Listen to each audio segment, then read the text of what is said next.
জানিস, আমি সত্যিই চেষ্টা করেছিলাম থাকার। প্রতিদিন নিজের ভেতরে একটাই কথা চলত, আরেকটা বার চেষ্টা করি, হয়তো ঠিক হয়ে যাবে।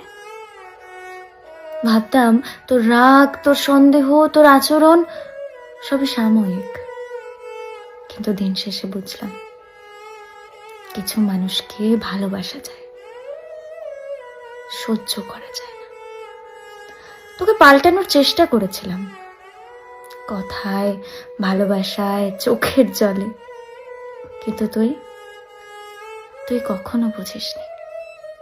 আমি তোকে বদলাতে চাইনি, আমি চেয়েছিলাম তুই আমায় একটু বুঝিস। তোর ব্যবহার, তোর চাওয়া, তোর পৃথিবীটা এমন এক জায়গা যেখানে আমি বাঁচতে পারিনি।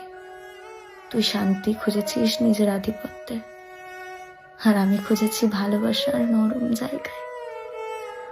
তাই হয়তো আমরা একসাথে থেকেও ক্রমে একে অপরের দূরে চলে গেছি।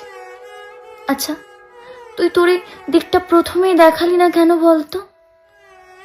তাহলে হয়তো আমি এতটা ডুবে যেতাম না, এতটা হারিয়ে ফেলতাম না নিজেকে। আমি না একসময় নিজের মানসিক শান্তিটা বিসর্জন দিয়েছিলাম শুধু তো